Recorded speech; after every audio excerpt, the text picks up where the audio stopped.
welcome the 45th and 47th President of the United States, Donald J. Trump. Be an American, where at least I know I'm free. And I won't forget the men who died, who gave that right to me. And I gladly stand up next to you and defend her still today. 'Cause there ain't no doubt I love this land. God bless the USA.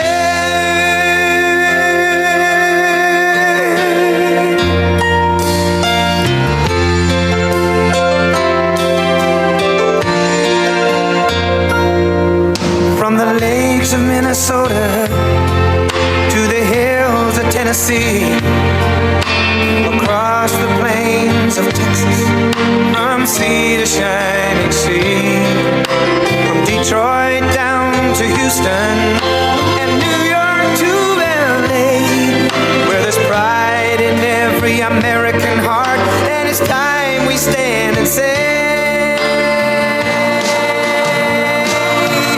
that I'm proud to be an American, where at least I know I'm free. And I won't forget the men who died, who gave that right to me.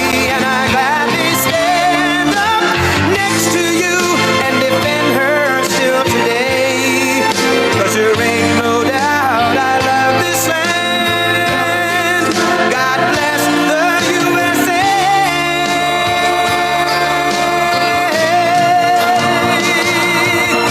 And I'm proud to be an American, where at least I know I'm free. And I won't forget the men who died, who gave that right to me. And I gladly stand up next to you and defend her still today. 'Cause there ain't no doubt I love this land. God bless the USA.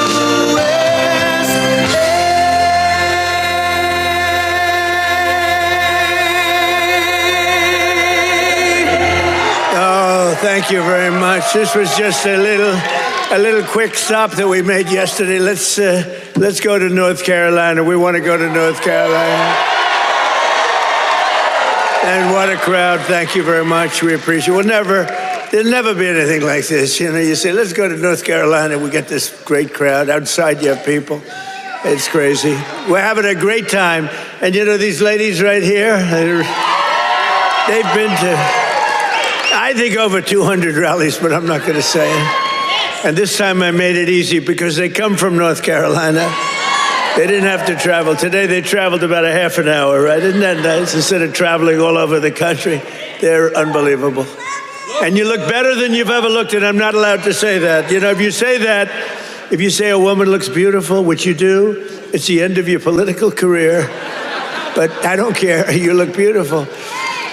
Well, I'm thrilled to be back in this incredible state with so many proud, hardworking American patriots, which is what you are. And let me begin by wishing each and every one of you a very Merry Christmas.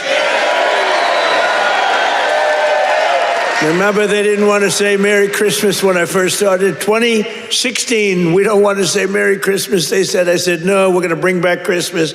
And they don't say that anymore. They don't want to say it, but they don't talk about it anymore because they got shellacked.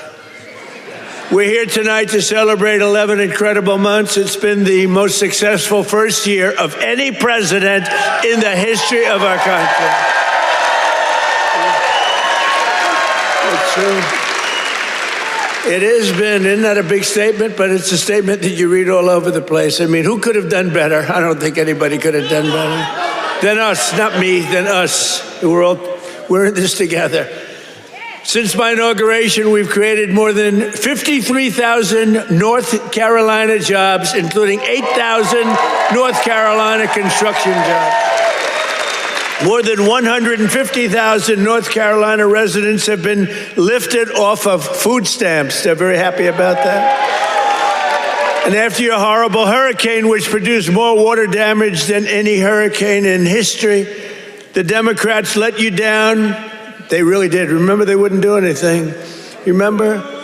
They wouldn't go to your community. They wouldn't do anything. You had to wait till January 20th when I took office that we really knocked the hell out of it. Remember? As soon as I took office, I got in on January 20th, and first thing I did was made North Carolina phone calls, and we did a hell of a job. Did a hell of a job. You'd still be sitting in the mud if I didn't get elected. You would be. People were sitting in the mud. But I helped rebuild your state, and I didn't get any help from the Democrats, not your governor, not your man that's running, by the way, for Senate against Michael Whatley, who's phenomenal. Michael Whatley is incredible. Your previous governor was a disaster. He's also a radical left person, by the way. He's radical left. You don't want him. He doesn't represent you. And look at the crime. Look at what's going on with all the crime here. The slitting throats and stuff. I never saw that with you. Now all of a sudden that's what we see. You got to get Michael Whatley. It's going to be so important. He was so great. Don't forget, I took Michael and I put him as the head of the party because he did so great. We won the state all 3 times, and it was like a rock. He didn't allow cheating in the second time. I watched all these states, boom, boom, we're leading. People went to sleep, it was over. Then they dropped ballots, they cheated like hell. The only good thing is this is a far better term than it would have been had I done it the more traditional way. It really is. It's a more powerful term. It's a more powerful term. And the biggest news of all is yesterday, it was announced that inflation is far lower than anybody expected. I told you. Beating every one of the 61 forecasts from the so-called geniuses, the experts. We're the geniuses, not them. We now have the lowest core inflation since March of 2021, and we're just getting started. It's unbelievable. And that's despite taking in billions and billions and billions, hundreds of billions of dollars in tariffs. Remember they said, the tariffs will cause inflation. Just came out with the best inflation report we've had in years, and lots of cash, too. In fact, 1776, right? $1,776 goes to our military. You know, it was 1,775, and that was the number. You know, that was just a lump. I said, if we had $1, we got 1776. Somebody said, that's genius. I said, well, I'm smart. I said, for $1, and I'll get these ladies who are loaded with money to pay for it from North Carolina. Their husbands can write a check in 2 seconds, take care of it. No, think of it, for $1 more. They said, I can't believe we didn't think of that. Only hours ago, I left a meeting at the White House where we cut the cost of prescription drugs by 300, 400, 500, and even 600%. And I'm doing what no politician of either party has ever done before, standing up to the special interests and demanding lower prices for the American people. This is what we're doing. It's called favored nations. And nations all over the world were screwing us. We would have prices that were 10 times higher than the prices they were charging in London and in Paris and all over the world. We had the highest prices for drugs because we had politicians that wouldn't. I did it at the beginning, at the first, but then we had a thing called, what happened, COVID?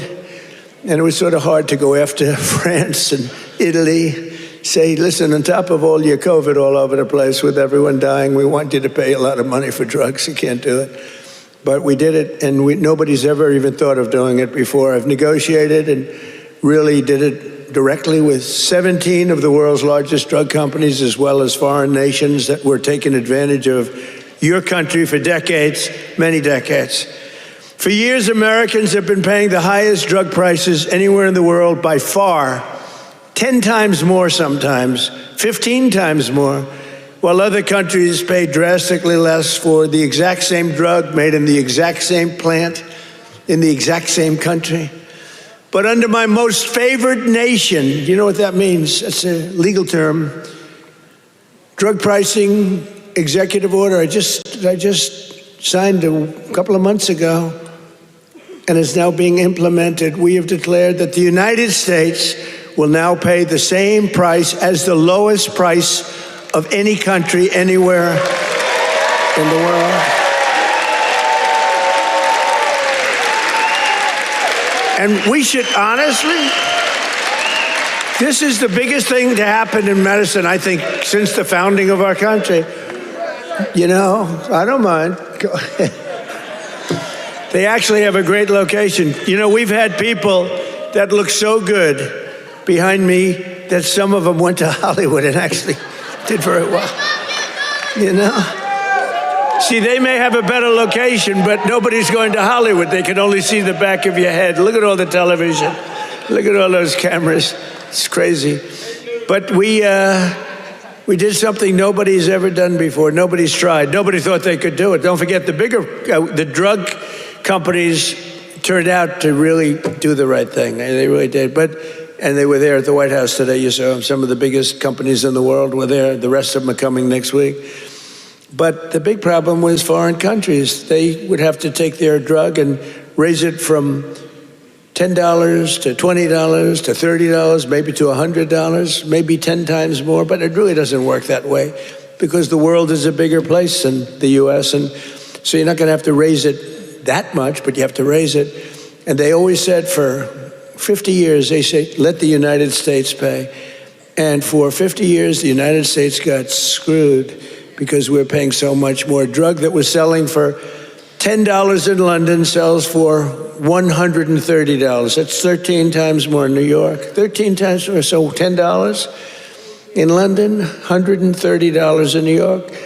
And now that drug will go up for the other country from $10 to only $20 or maybe $30, and it will come down from the United States of America to $20 from $130. Think of that.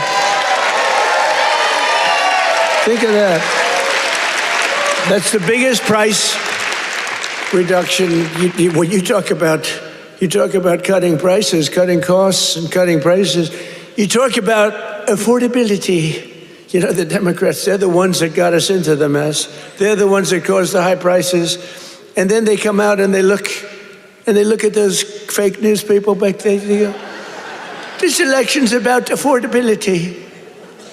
They go, let's talk about it. No, I'd rather not talk about it because they can't. They're the ones that caused the highest inflation in the history of our country, which led to the highest prices in the history of our country. I inherited the mess. I got the prices down, and they're going down still further. Look at gasoline. A lot of areas now in our country, $1.99 a gallon. Right? It cost these ladies from these beautiful friends of mine from North Carolina, it cost them like 1/3 to get here than it would have cost under Sleepy Joe Biden. Right? If you drive, this time you can drive. First time you didn't have to take an airplane. But we had 9 blockbuster agreements. We had 9 of them with the big drug companies just today. The rest are coming over the next couple of weeks. But the first dramatic drug discounts will be available to all Americans starting on January at a thing called TrumpRx.gov. TrumpRx.gov. But this is the biggest thing ever to happen on drug prices, pharmaceutical prices, and it will also tremendously it's going to reduce the cost of healthcare because healthcare is probably 50% about drugs, right? Your drugs are coming down at levels that nobody ever thought was possible. This achievement alone should win us the midterms. You know, if we did nothing else, I said, you know, you're talking about like this massive reduction in drug prices that affects everybody. Older people, younger people, middle-aged people, sick people, well people. It's not just like patients, it's everybody. It can never happen. Nobody would ever have done this. It was very hard to do. I had countries laughing at me. I said, listen, you're going to have to double and triple your drug prices. They said, France, as an example, UK, European Union. They said, you must be kidding. They've had low prices for years. The drug companies would go, could you pay more? No, charge the United. They wanted the drug companies, in all fairness, to charge the United States of America. And they made up all sorts of crap. Well, research and development. I said, well, what about research and development? Why aren't they paying also for research? Well, it just never worked that way. They used to use, remember, research and development, that's why we pay more. I say 12 times more. Why? For research and development? It was all a con job. But I'd say to the head of France, as an example, I'm sorry, but you're going to have to double or triple your prices for drugs. No, we will not do that. Oh, yes, you will. I said, yes, you will. 100%. No, we will not do that. Of course we will not. I can't do that. I said, yes, you will. No, I won't. Yes, you will. And he said, why do you have such certainty? I said, because if you don't do it, I'm going to charge you a 25% tariff on everything you sell into America.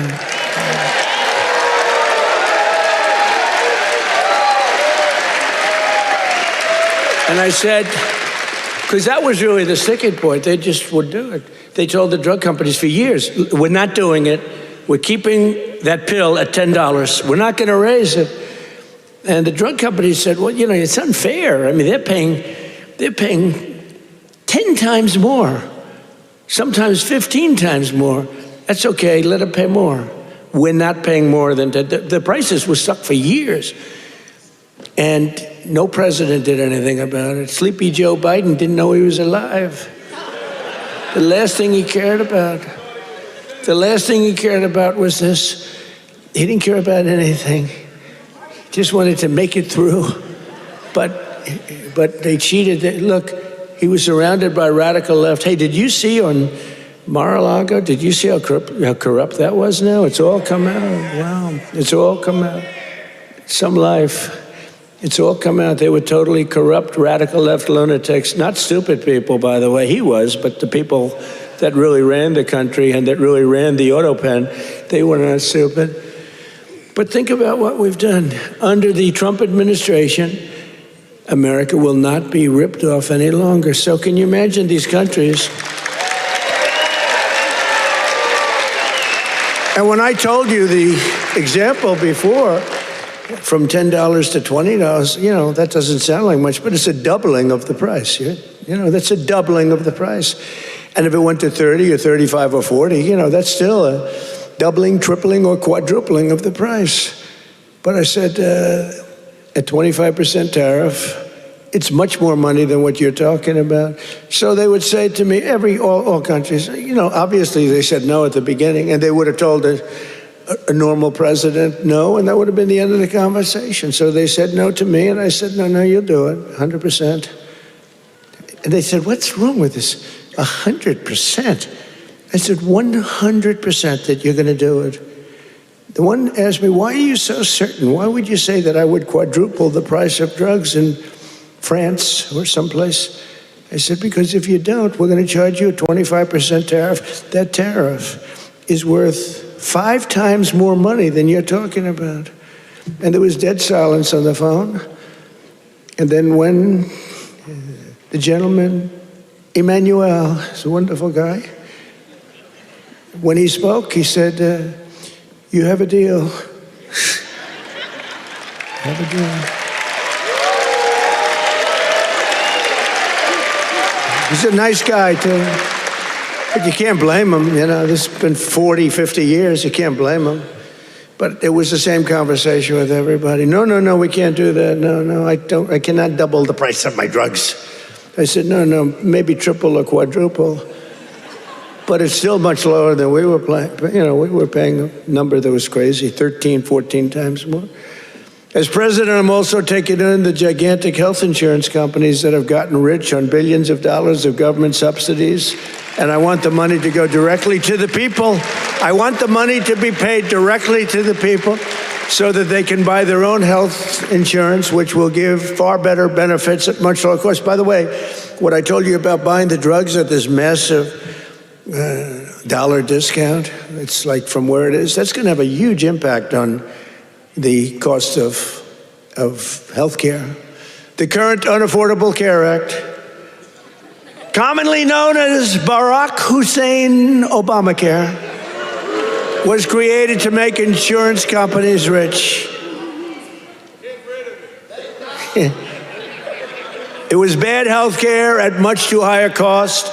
And you see now that the steep increase in premiums, it's being demanded by the Democrats. It was never any good, Obamacare. It was done for the benefit of insurance companies, which totally control the Democrats. That's why you could have a strike on January 30th. You could have another shutdown because the Democrats are totally in the hands of, they're totally controlled by the insurance companies, big wealthy companies. Again, I want the money to go directly to the people so you can buy your own health care, and you'll get much better health care at a much lower price.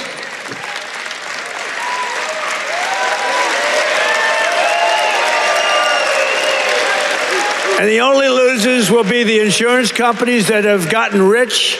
How about these companies? Some of them have gone up 1,400%, their stock prices. One, I think, went up 1,700%. How many people have ever bought a stock that went up 1,700%? And think of it. They've taken in billions and billions of dollars, and the Democrat Party is also just, look, I don't know what they're going to do, because I don't know how anybody beats us when we say that we want the money to go to the people so you can buy your own health care. How could it ever be better than that? I wanted to do that at the beginning in 2016, but the politicians told me, sir, don't worry. I was a little bit inexperienced. I've never done this before. Now I'm quite experienced. I've seen things that nobody would have thought possible. But I said, why do we have this crazy Obamacare, or as we call it, the unaffordable, isn't that a great name, the Affordable Care Act? I call it the Unaffordable Care Act. I should get credit. That's a good one. What's better, that or fake news? That or Pocahontas? That? I can't use the names that I used on the Republicans to gain access to the election, but we had some good names, didn't we? But I think the Unaffordable Care Act is pretty good. The UCA, right? They keep talking about the ACA. Think of that. Instead of the ACA, we call it the UCA. The UCA, they say, what is that? The Unaffordable Care Act? It is unaffordable. But it was always no good. But now it's really gone. And with time, it gets worse. Now it's going to be hit big. Remember, I didn't do this. This is Obamacare. This isn't Trump. But you don't need it, because let the money not go to the insurance companies. The problem is the Democrats will shut down the government because they are totally beholden. I don't love that word, but they're beholden, they're beholden to the insurance companies. So I don't know what they can do about it, but they'll probably close down the government. It's so simple. The money should go to the people. The people should then take all of this money and buy the best health care there is. And there'll be a lot of money left over. Right?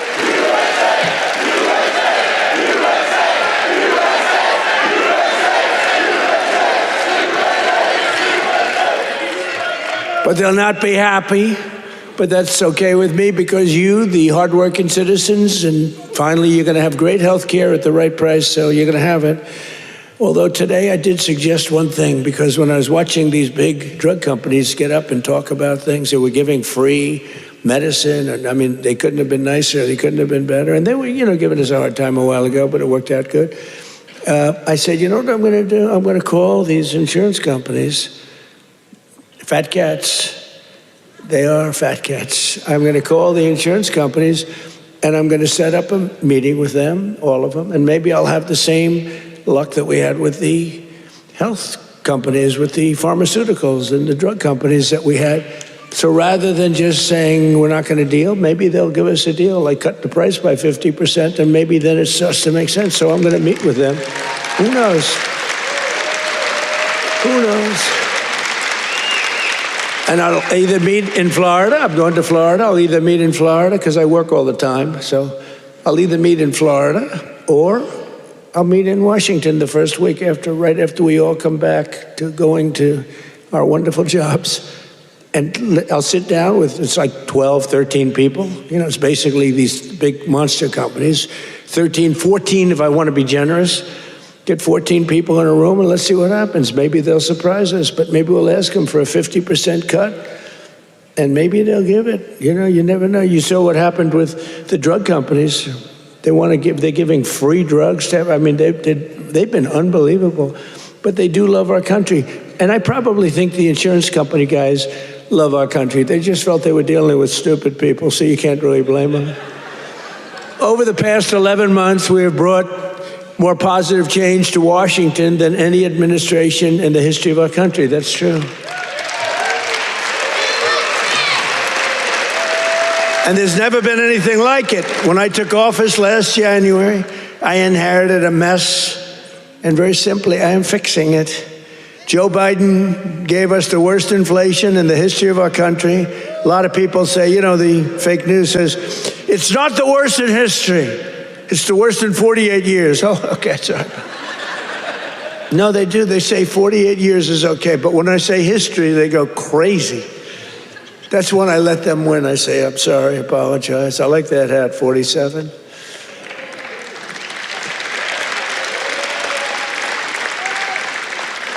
It's nice, actually. Beautiful, nice thread, gold thread. I watched that myself. I want gold thread, not mustard colored, you know? No, they give you, a lot of times they sell you mustard colored. It costs them a lot less. We don't accept those hats. When you have a mustard colored thread, don't accept it. But it caused the prices to be higher than ever before, making it really life unaffordable for millions and millions of Americans. Our border was open, and our country was being invaded by an army of 25 million people. Many came from prisons and jails, mental institutions, and insane asylums. You know the difference between a prison and a jail? A prison's more severe, right? You know the difference between a mental institution and an insane asylum? An insane asylum is more severe. They came from both. They were drug dealers, gang members, and over 13,000 murderers, more than 50% of whom killed more than one person. Think of that. They killed more than one. A lot of them said, oh, I didn't mean, but you know, when you kill more than one, get them the hell out of our country. How about that incident with that horrible monster that killed the young, beautiful girl from Ukraine, an animal? And to think we'll have been trials for years, and you'll get some nice liberal lawyer, and we'll say, oh, well, he had a bad day. Yeah, he had a bad day. Slit her throat. We had men playing in women's sports, transgender for everybody, crime at record levels, the worst trade deals ever made. And our country was laughed at from all over the world, but they're not laughing anymore. 1 year ago, our country was dead. Now we are the hottest country anywhere in the world because we finally have a president who puts America first.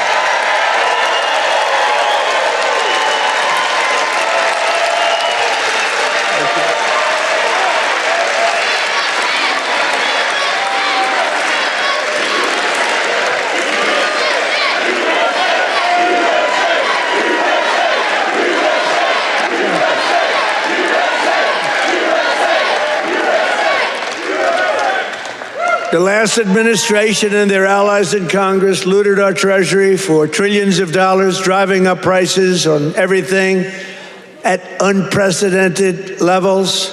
How about the new thing in Minnesota with the Somalians?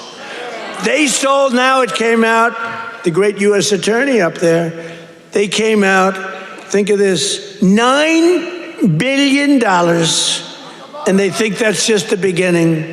They stole, think of it. In their country, they live on nothing. They have nothing. They come here and they steal $9 billion. Are we stupid? I mean, how do we allow that to happen? Ilhan Omar should be sent out of our country. She should not be allowed to be a congresswoman.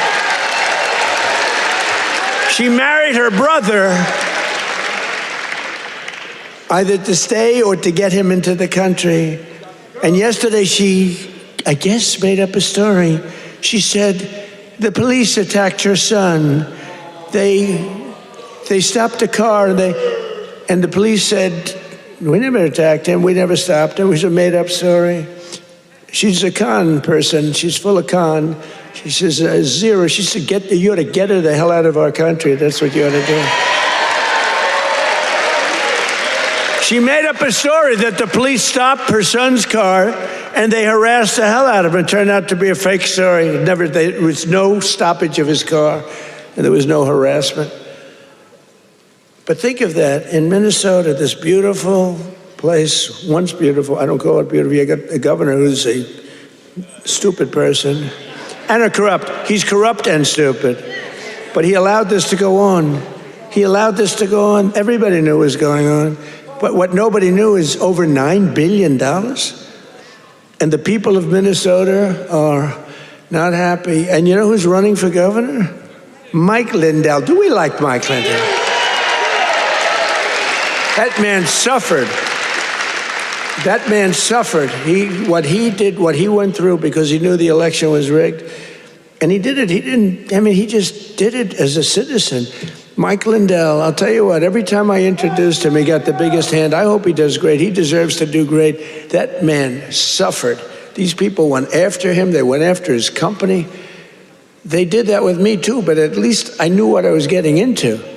He was just a guy that said, geez, this election was so crooked. It was so rigged. He fought like hell. That guy deserves to be governor of Minnesota, I'll tell you right now.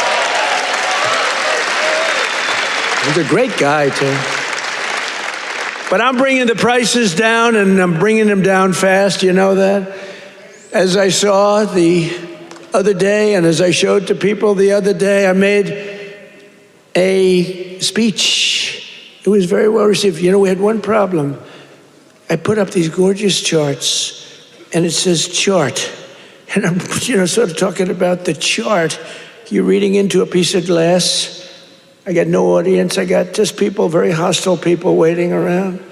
And I'm reading into a piece of glass for 22 minutes, and I talk about the chart. The networks didn't put up the charts. Only Fox put up the charts. Fox put them up, in all fairness. When we get angry at Fox, we have to remember that. They put up the charts, so you could start putting them up now if you want, but we put up these beautiful charts that were very... Look at that. But I very much like the chart from Butler, PA. I like that much better. That's my all-time favorite chart. That's a great chart.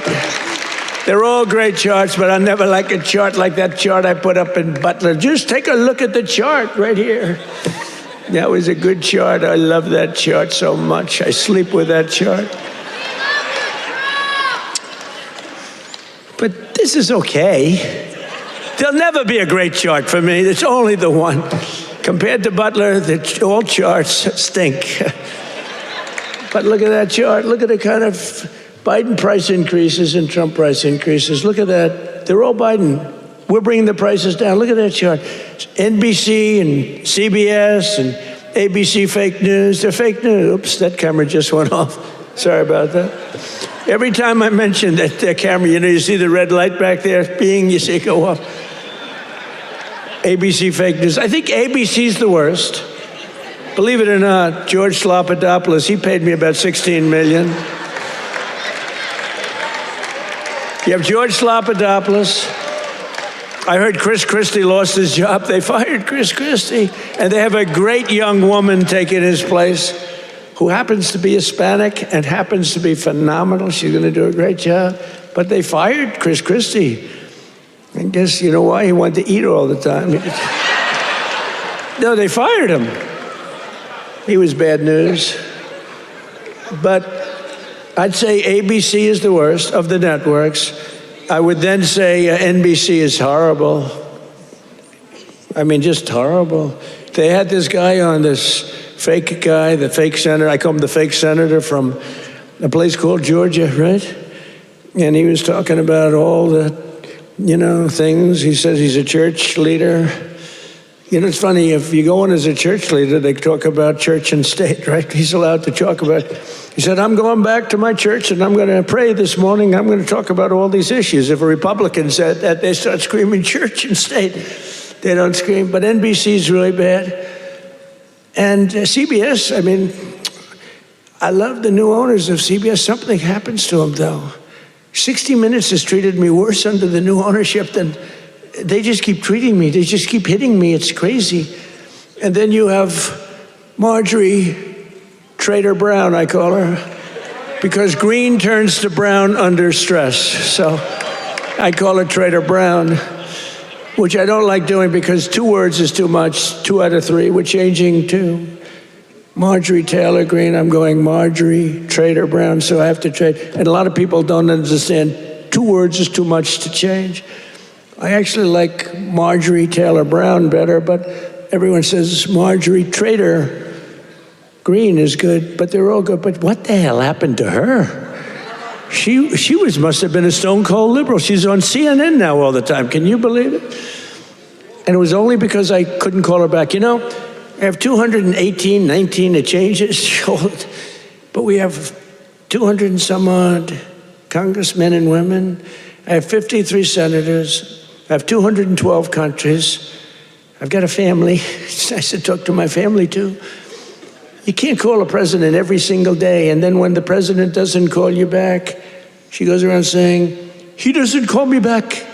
I said, Marjorie, I can't call you back. I got 2. I think, Marjorie, I just can't call you back. I'm sorry.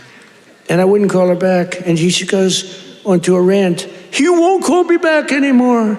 Sorry about that. You know, you can only go so far. Yeah, once a month.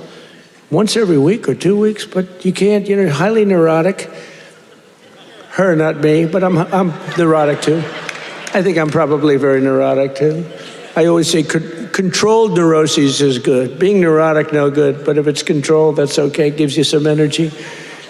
But what the hell happened to Marjorie Trader Greene?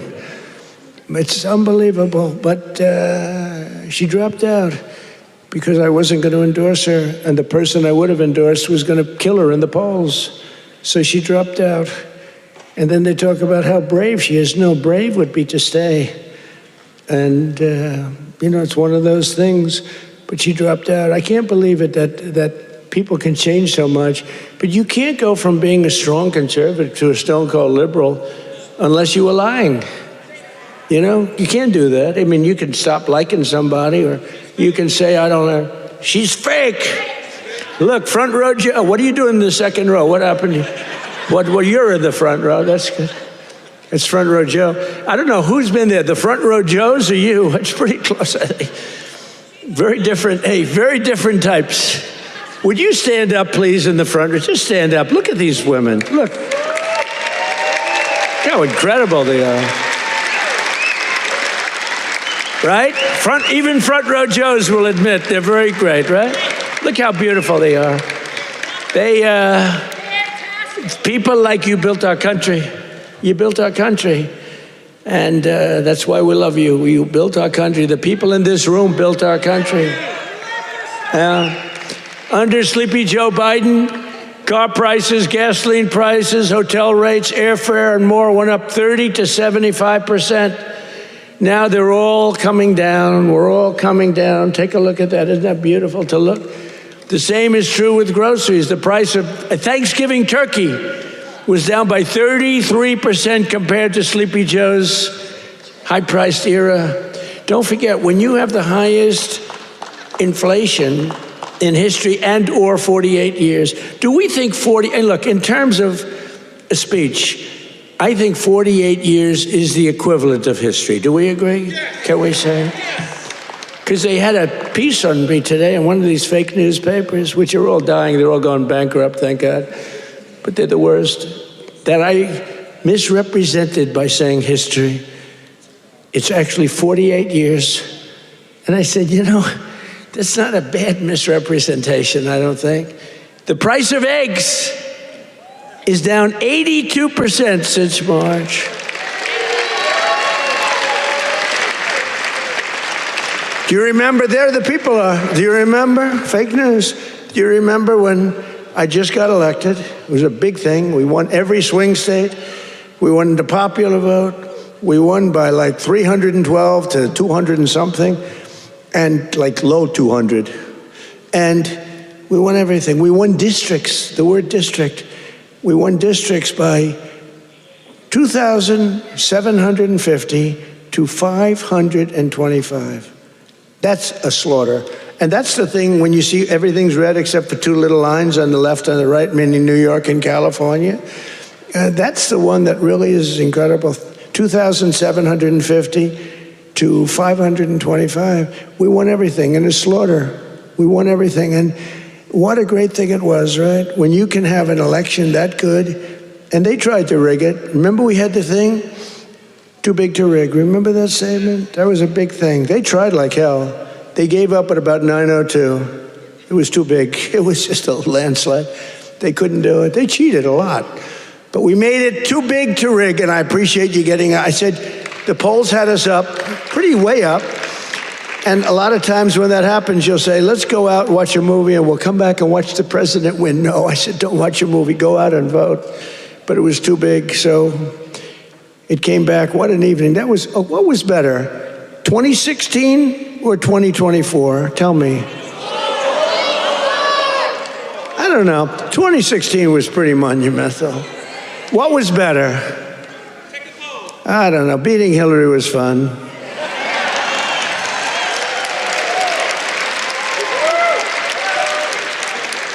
Well, Hillary has a much higher IQ than Kamala. I would say, I think Hillary has probably 50 or 60 points higher. Now, Hillary was smart. She was nasty. Whew, I wouldn't want to go home to her. She was nasty. Remember, she was a nasty person. I was going to use a B word. I said, my wife would not be happy. My wife always says, please, please don't use foul language. You know who else does? Franklin Graham. He says, President.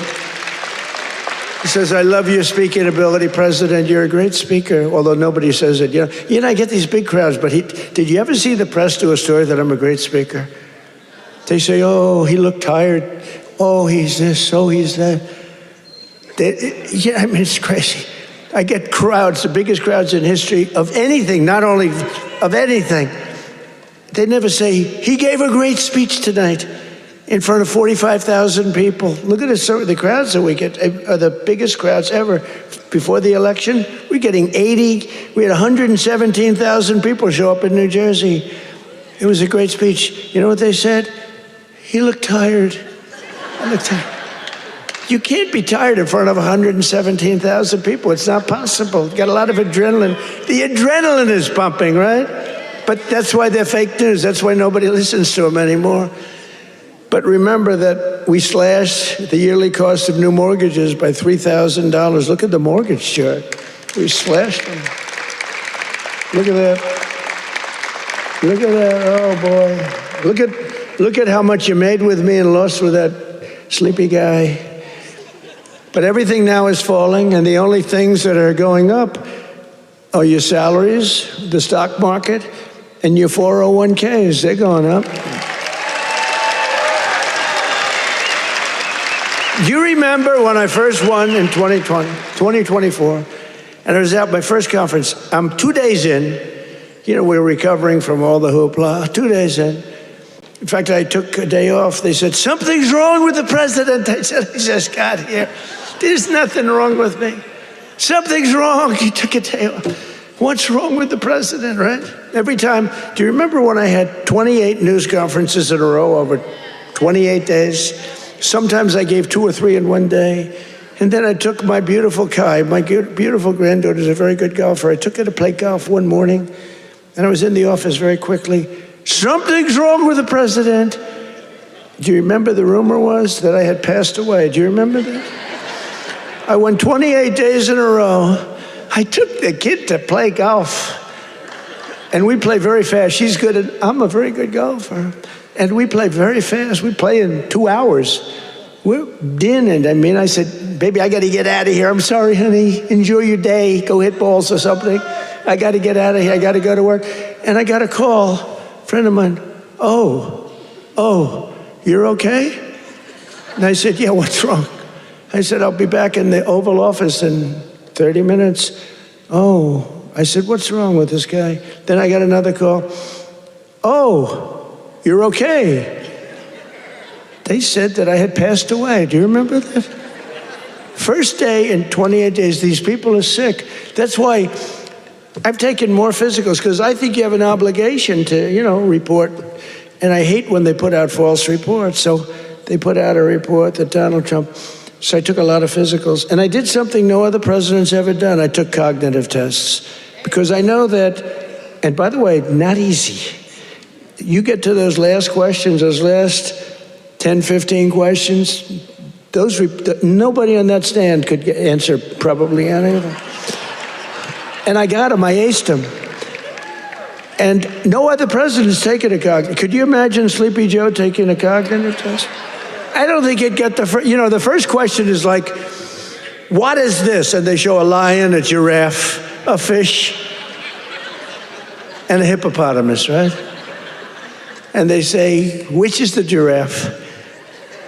So that's the only question. But what happens is it then gets harder. I don't think Joe would have gotten the first question right.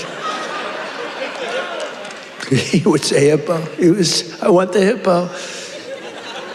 But anyway, I've taken now 3 cognitive tests. I've aced every single one of them. And these are, this is that big stuff. This is Walter Reed. I've got a whole team of doctors all over the place. If you get them wrong, I said, what do you think? Should I do it? They said, well, here's the good news. The good news, if you do well, that's great.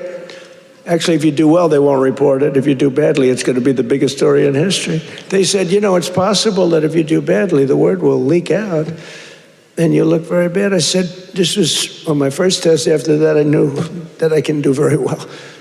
Smart person. So what happens? What happens is, first test, I said, how hard is it? He said, well, after the 10th or 12th question, it gets, very hard. And I said, well, what do you think? They said, look, if you're going to do well, but if you're not going to do well, it's probable that the word will get out. I said, well, let's do it anyway. And I did it. And it was actually good. For a year, they called me a very intelligent person, but then they forget. Then I did it again. I aced it again. They report it. And these are doctors that I don't even know. And they report it. And then I did it a third time a few months ago, and they reported. But it's very small reporting.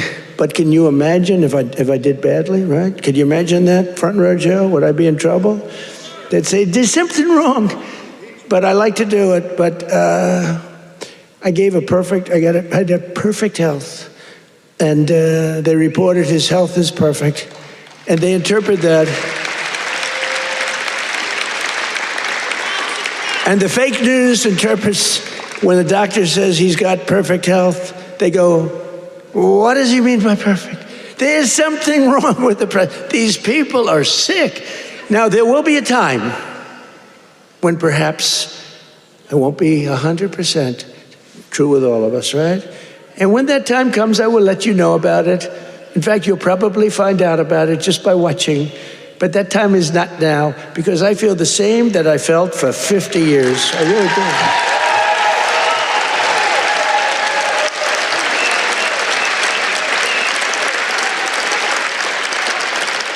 But we have I think we have an obligation to, at least report your health. But I will tell you, to me, because of what happened for 4 years, I really think having a cognitive test for presidents to take a cognitive test is very important. I think it's very important. I'm hearing that they say it's, not with Biden, they said it was not constitutional. That was the least of his problems. But I think it's very important that a president or people running for president and vice president take a cognitive test. I mean, I think it's a very important thing. I don't know. They say you shouldn't do that. It's unjust. It's not constitutional. They say all these things, but I really believe that under Trump, wages are rising much faster than inflation for the first time in many years. Think of that. Wages are rising faster than inflation. That's what it's all about, right? And we're delivering lower prices and bigger paychecks. And the wage chart that you see up there is incredible. That NBC didn't put up and the networks didn't put up. There are more people working today than at any time in American history. And very importantly, while tens of thousands of new jobs under Biden were government jobs. They were government jobs. I could do that right now. You saw it today, we had 4.5% inflation. That's because I'm letting go of tremendous numbers of government workers. We're replacing them. In fact, we've reduced the federal workforce by 270,000 jobs. That's not to be mean. That's to get them off. And they are getting jobs in the private sector, and we're helping them to get jobs. But if you have all government jobs, we're going to be, a country that we don't want to mention names because we don't want to insult, but we're going to be a country that cannot be great. 100% just came out, 100% of all jobs created since I took office have been in the private sector. The only way to make our country great. Think of that. Think of that. 100% of the jobs created are in the private sector. Now, if I want to make some good numbers, I'll add 300,000 jobs. I can do it with one phone call. Each agency hire 25,000 people today. They hire them immediately. They pour in, and the 4.5% would be down to 2.5% in a matter of moments. I could get it down to zero. Hire a couple of million workers, please. Oh, the country's booming. We're down at zero, but that's the destruction of a country. That's what Biden used to do. They used to hire 10 people for one job. They'd have 10 people, would look at a job and would say one person can do the job, but let's give it a break. Let's do two and they'd have 9 people for one job. And that's really tantamount to a failed country. In 4 years, the last administration secured less than $1 trillion in new investments in our country. Think of that. 4 years, less than one. 4 years, the whole term, less than $1 trillion. In 10 months, I have secured a record-breaking $18 trillion more. They gave us doom and gloom, and I'm building the Trump economic boom. It's a boom. It's a boom. These factories, auto plants, AI plants, we've never had anything like it. I ended the radical left's war on American energy, terminated the Green New Scam, and signed an order to drill, baby, drill. We're drilling. You see where gasoline's coming down? Gasoline is now substantially lower than $2.50 a gallon, and many, many places now are under $2 a gallon for gasoline. And within the next 12 months, we will have opened 1,600 new electrical generating plants. That's a record all time. Because, we need tremendous amounts of electricity for AI and for all these plants. Electricity prices will fall very dramatically when these plants are open. To protect North Carolina workers, we imposed 25% tariffs on foreign automobiles, 50% tariffs on foreign steel, and I approved 25%, 30%, and 50% tariffs to save North Carolina's cherished furniture industry, which has been decimated by China. I used to come here a lot for one reason.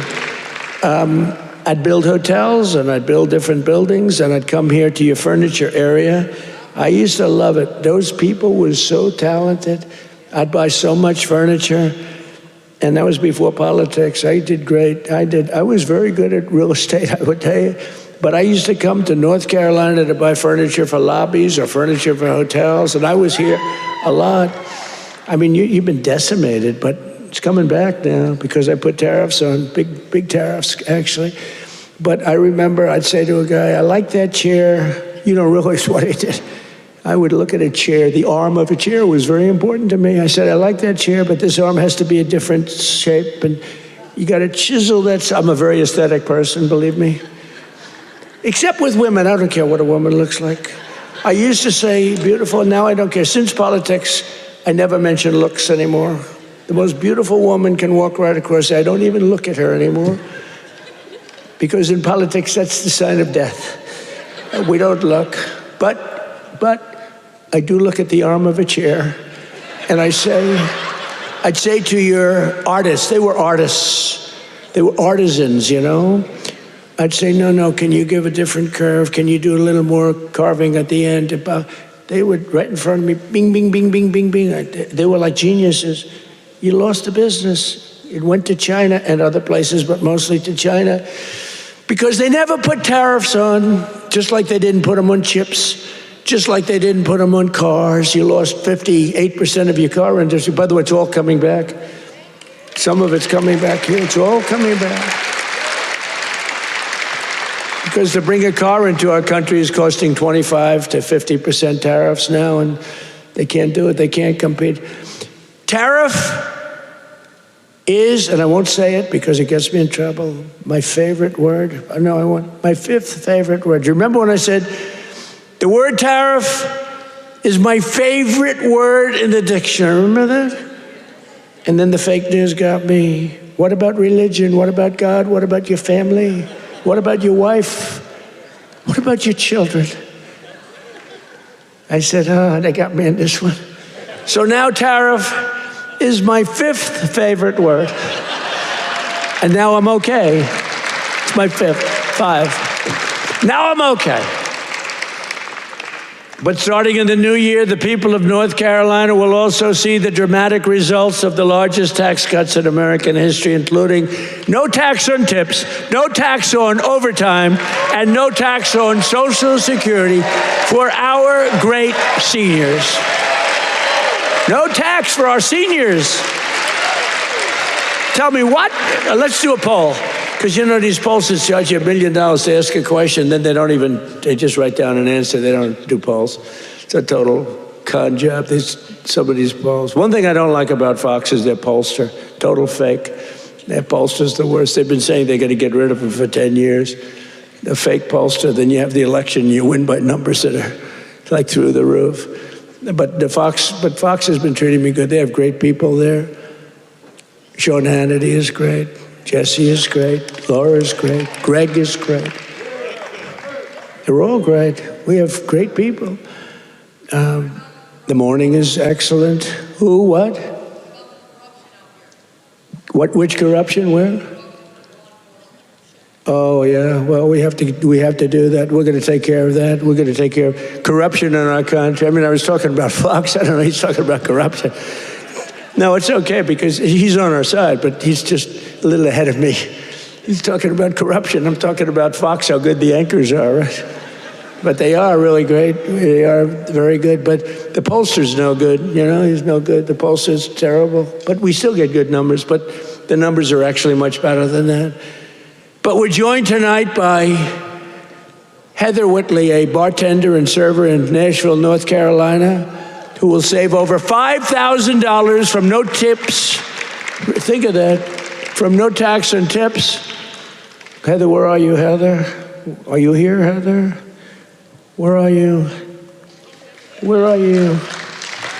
You want to come up? You want to come up? Come on up. She's going to save over $5,000, no tax on tips, toward a down payment on her first home. So, Heather, congratulations. Look how amazing she is, right? Come on up. I don't know how you're going to get up that stair. Are you okay? Look at her. She has no problem. Somebody else would not be able to make it. Thank you, darling. Nice to see you. Want to say something? Go ahead. Well, it's been a tremendous help. It's now allowed me to invest in my first home, and that is the American dream for all of us. I don't have much to say, so sir. Good. Thank you so much. You said it perfectly. Thank you, darling. Thank you.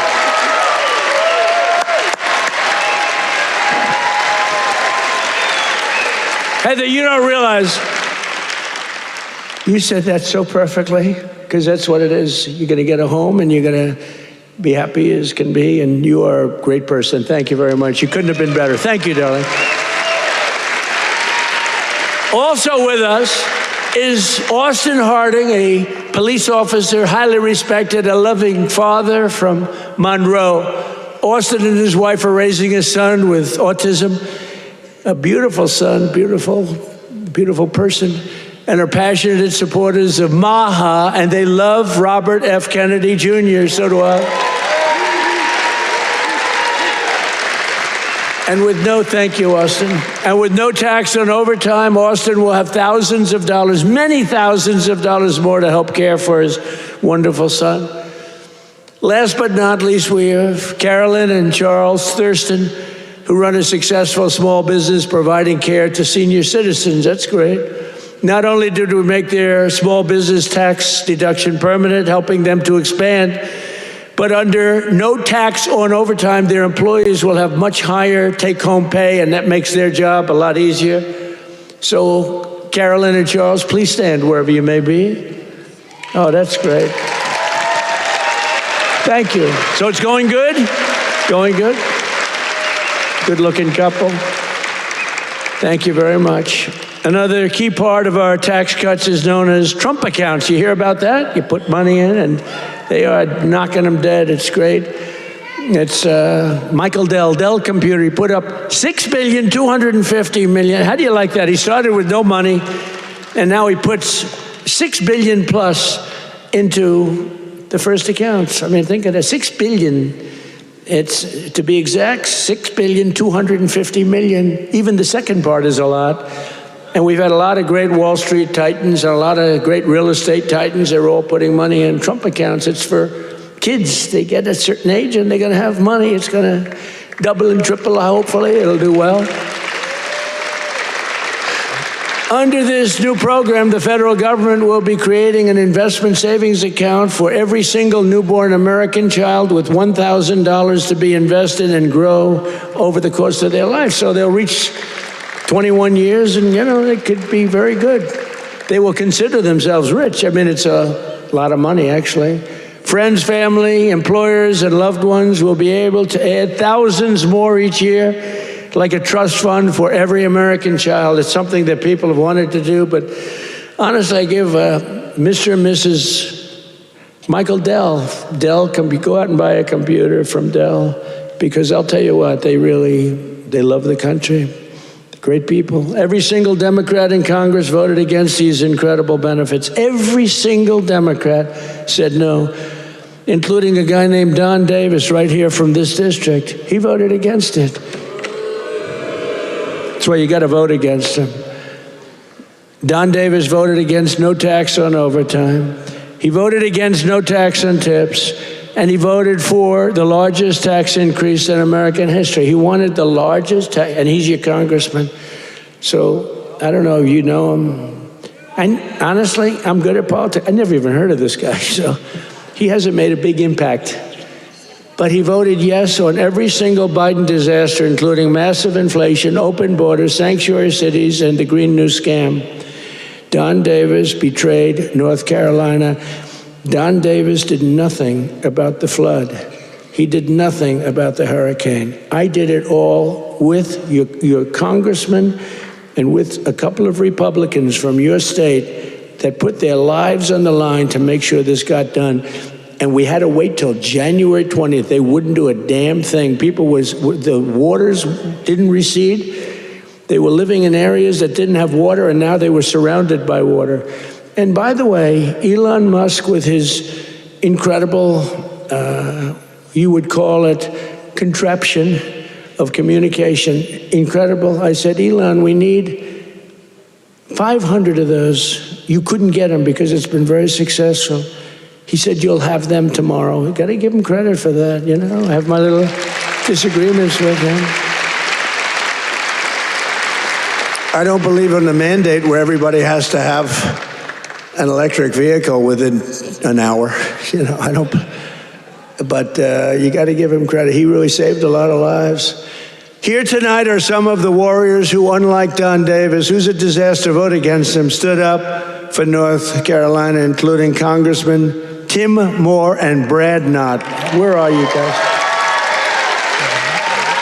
Hey, fellas, come up real fast. Come on up. Come on up. I'll tell you, these guys were, look at them, two handsome gentlemen, extremely different types. That's great. Say hello. Say a couple of words. Thank you, man. Thank you very much. Appreciate it. Thank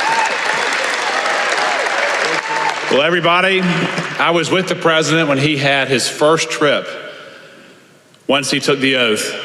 And where did he come? North Carolina. As we gear up for the midterm cycle, where's the first state that President Trump has come? North Carolina. He knows what you know. It's the people that make this country great. It's not the government, it's not regulations, it's people just like you. And let me just tell you this, the fight is long, it's hard. I'm new to this, and I have been amazed at how hard the president is fighting for you. So let me say this simply and with my whole heart, stay with us. We hear you, and we're going to keep fighting for you. Thank you so much.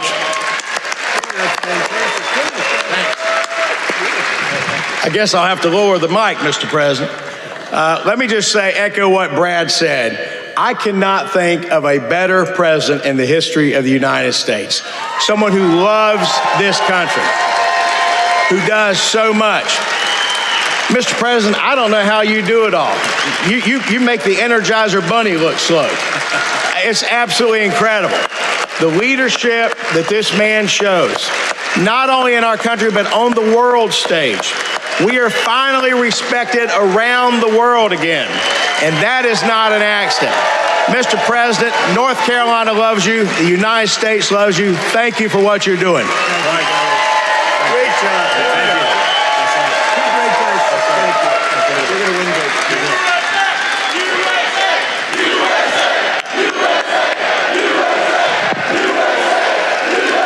Great job.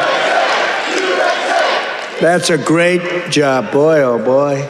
Well, they're going to win good, but you got to beat that other guy. Thanks also. I want to thank somebody very special. He's the Secretary of Labor, Lori Chavez DeRemer. Where's Lori? Larry, thank you. What a job. What a job you've done. Our friend did me a big favor when he recommended you. I was recommended by a great guy, a great friend of mine, and a big fan of Lori, and he said, I have somebody that would be great, and that was an understatement. You've been unbelievable. Thank you very much, Lori. Appreciate it. And another one has been incredible, got a lot of energy. Director of Federal Housing Finance Agency. He's done a phenomenal job. Mr. Bill Pulte. Bill, thank you very much. Thank you, Bill. Also, State Senator Phil Berger. Phil, thank you. Great. And we have a lot of political people here. I would like to introduce them all. We'll be here, but one we have to introduce, fellas, is Michael Whatley. And he was the head of the Republican Party. Before that, he was the head of your party right here, the Republican Party, and we won 6 in a row, 3 primaries and landslides, and then we went on to win the election all 3 times. So we won 6 in a row. I've never had a loss with him. And when I won, look, we did phenomenal. It turned out, we won 3 times in a row, just so you understand. I don't mean here, I mean all over. We won 3 in a row. They might have done us a favor, but we won 3 in a row. But when we got screwed in the second election, it didn't happen over here. He had 601 lawyers he hired. They had lawyers at every single ballot box, and other people were cheating in other states that we won by a lot, and they were cheating. You could see it go, here we are, pwah, pwah. And you remember they have ballots all of a sudden. We just found 75,000 ballots, a total rigged deal.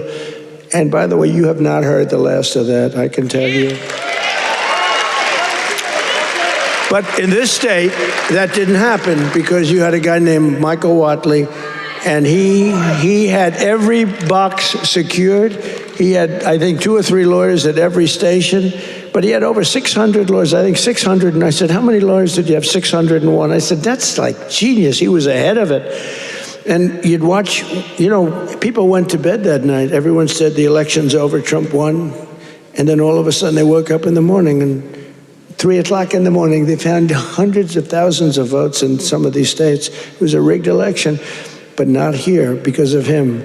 And I said, I don't know if I'm doing this again, but if I'm doing this again, I want Michael Whatley. I said, the guy from North Carolina, I want him to head the Republican National Committee, the RNC. And he did it beautifully. Come on up, Michael, come up. He did it so well, and we had the big election when he worked with Laura. Now, how good is Laura? Laura Trump, who was born here, loves this state so much. She could have done very well. By the way, I think Ted Budd is doing a very good job, too, I have to tell you. And I will say this, Tom Tillis fought with me for the Lumbee tribe, the Lumbee. I love the Lumbee. And he's really been very good. You know, we had a little dispute, but these are, you know, it's fine. He's been really good. Tom has been very, very good, and I appreciate it very much. And he's been very strong on the Lumbee tribe, and I think they're going to get out and they're going to vote. The Lumbees, you have some here. You have some of the leaders here. If you could, you want to stand up if you're there? It's really great. Thank you very much. We appreciate it. Let them know we appreciate it. We got to get every one of those 60,000 votes or whatever. We got to get them for this guy. But the Lumbees have been great. I've been with them from the beginning. We got them across the finish line. But I want to ask Michael to say a few words. He's just been an unbelievable warrior. And I said, if I do this again, I'm going to get that guy in North Carolina who wouldn't let that phony, you know, they tried here too. They couldn't get away with it. They tried. He stopped it. He's a tough, strong guy. He's also a wonderful human being, he's just a great person.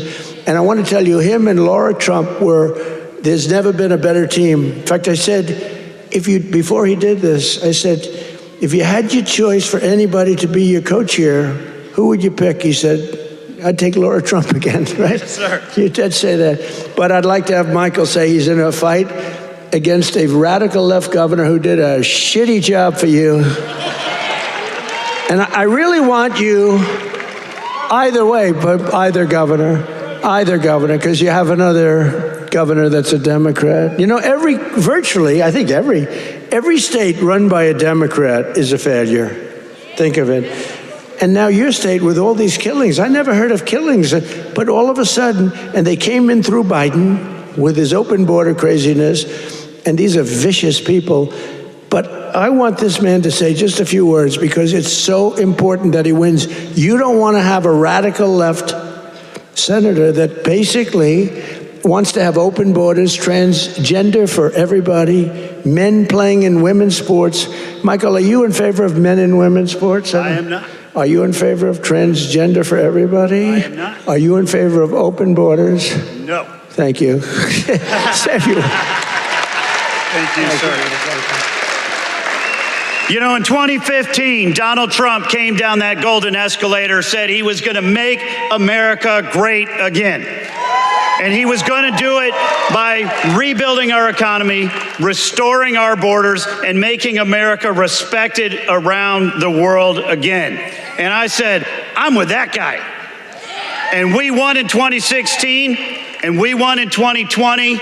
And thank the Lord that we won in 2024, and Donald Trump right now is serving as the most transformational president in our lifetime. And President Trump, my pledge to you is this. When I win this seat, when I am the next senator from North Carolina, I am going to be a fighter every day for this great state. I am going to be a conservative champion for North Carolina, and I am going to be an ally to our great president, not just the 45th president, but the 47th president as well, Donald J. Trump.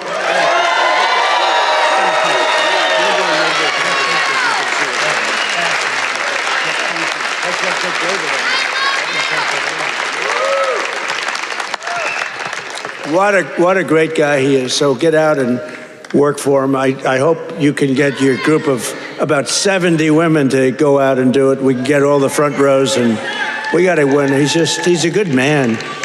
And he represents your values, that I can tell you. But I also want to express my condolences to the people of this state and to the loved ones of NASCAR legend Greg Biffle, who perished yesterday in a tragic plane crash with his family in Statesville. I met him twice. He was just a great young man.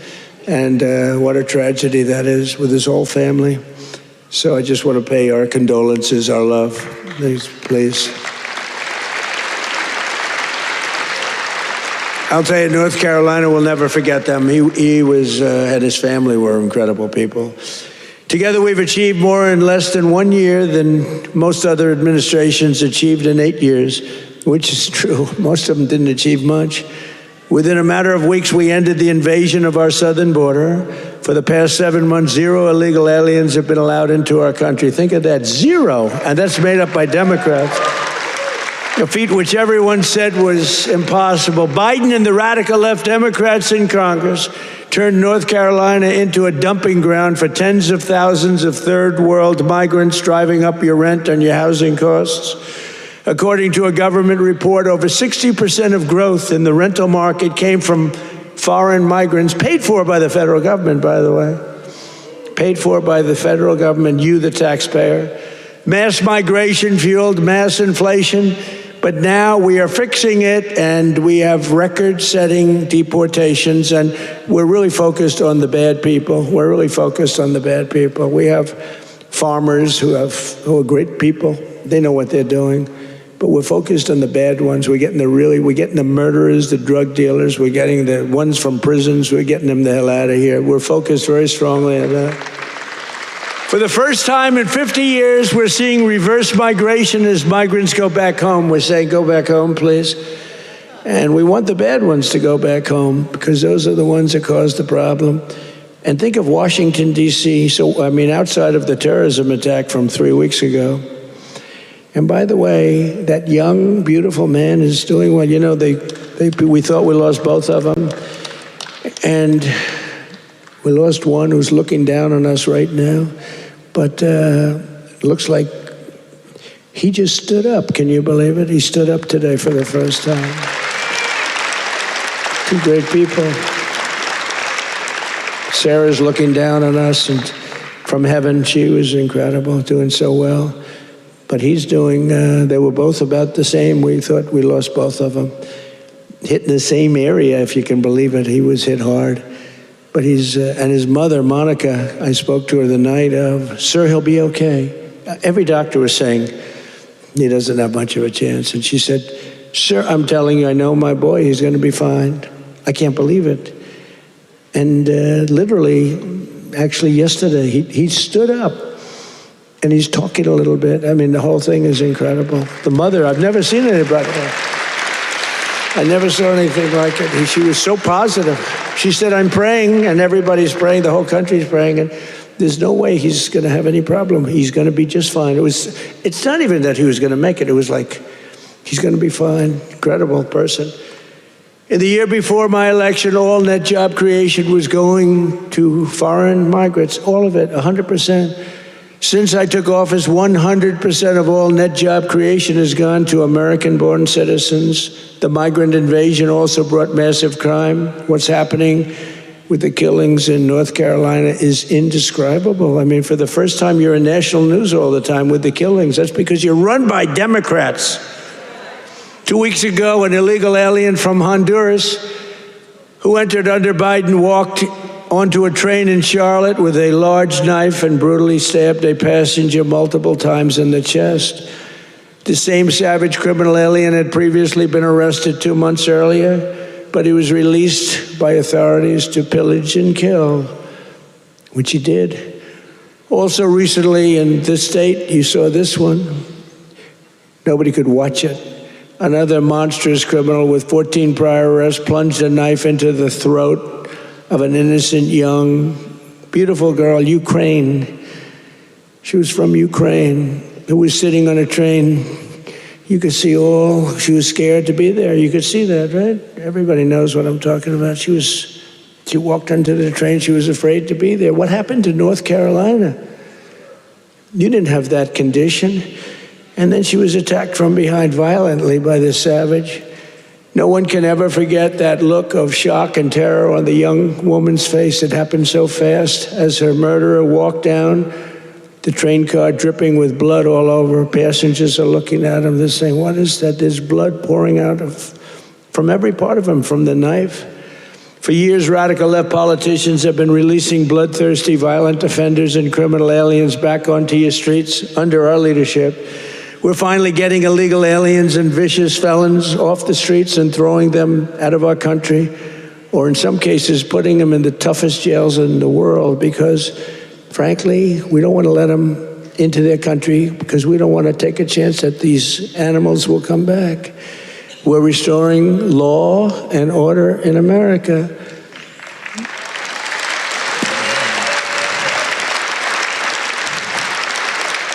We just made a record investment in our military and gave every service member a warrior dividend of $1,776, $17.76. And I'm also pleased to announce that just 2 hours ago, we hit the ISIS thugs in Syria who were trying to regroup after their decimation by the Trump administration 5 years ago. We hit them hard. I ordered a massive strike on the terrorists that killed our 3 great patriots last week.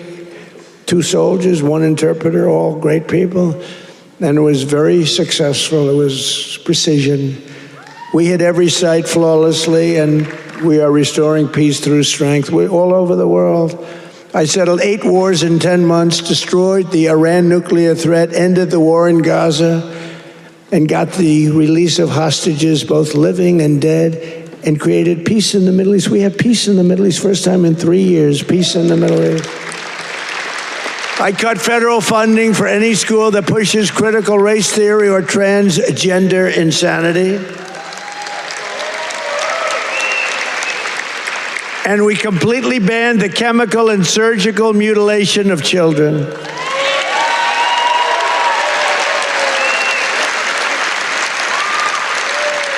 Can you believe I'm standing here, 2025, talking about I banned the surgical mutilation of children? Could you imagine 15 years ago saying that? People would say, this guy's crazy. What the hell is he talking? The surgical mutilation of children, I banned it.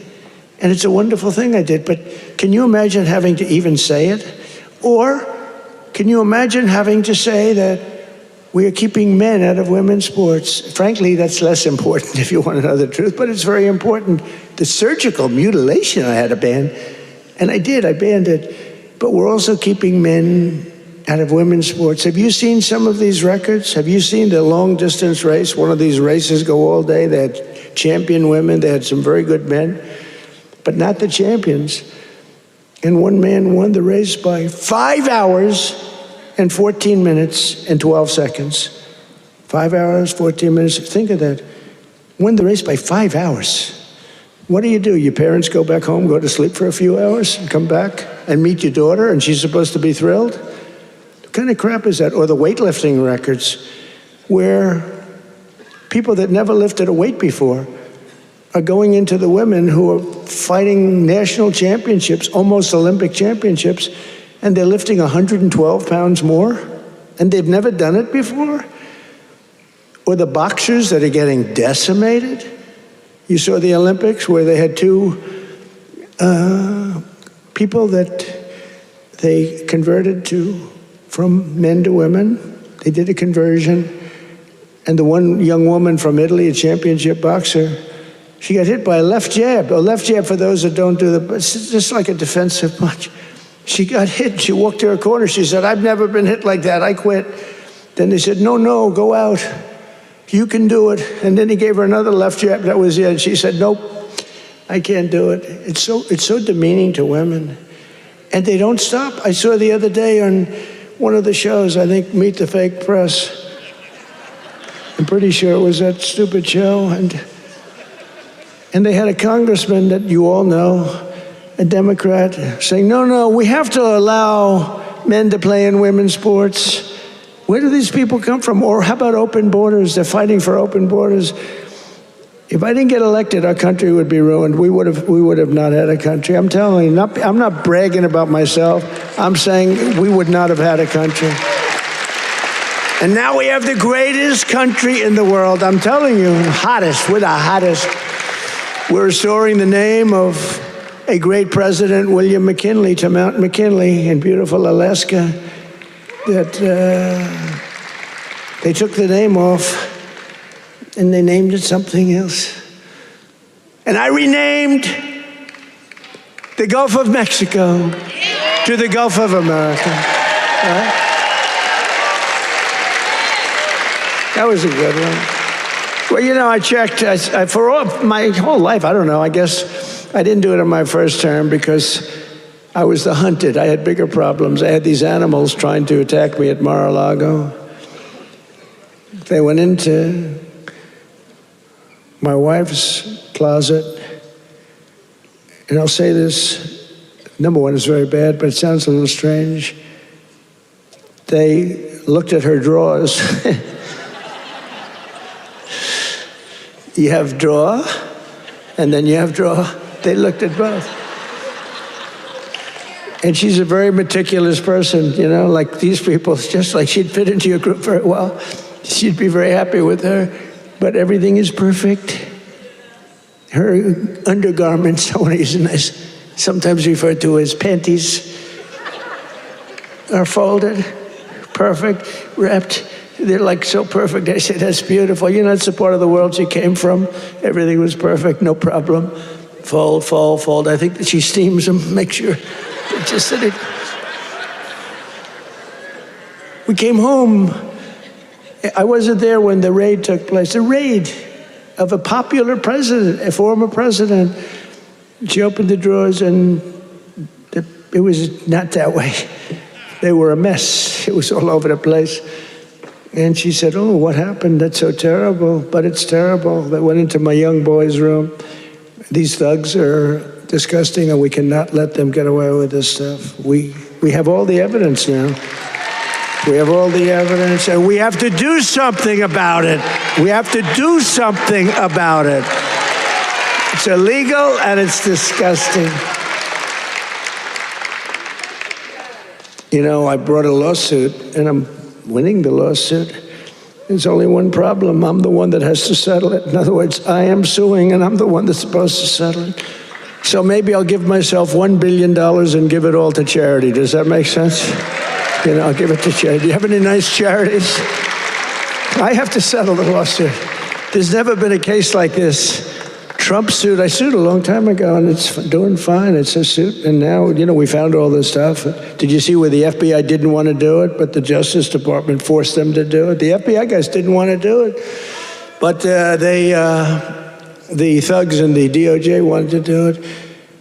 So I sued them, and it's and they do say that, you know, it's never been a case like this. Donald Trump sues the United States of America. Donald Trump becomes president, and now Donald Trump has to settle the suit.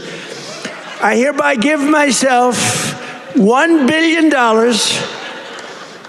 Actually, maybe I shouldn't give it to charity. Maybe I should keep the money. No, a lot of people say, do it. No, I don't want to do it. But whatever happens, it's all going to good charities. Is that okay? It's all going to good charities. But isn't that a strange position to be in? I've got to make a deal. I negotiate with myself.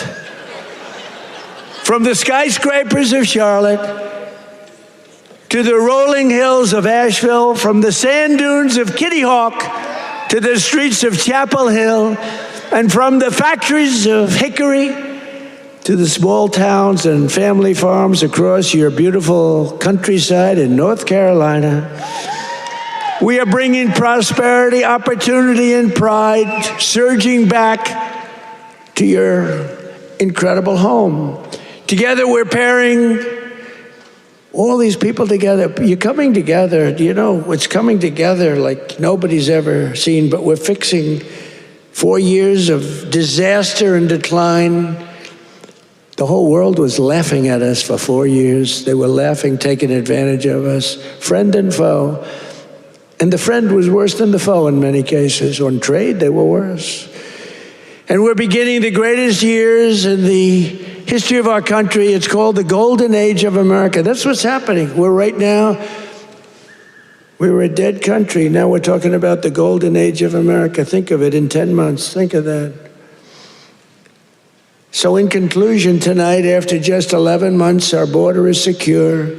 Our spirit is restored. Inflation is stopped. Wages are up. Prices are down. Our nation is strong. And America is back. And every single day of this administration, we will keep on working for the hardworking citizens of America. We will fight, fight, fight. We will win, win, win. And with your help, we will make America powerful again. We will make America wealthy again. We will make America healthy again. We will make America strong again.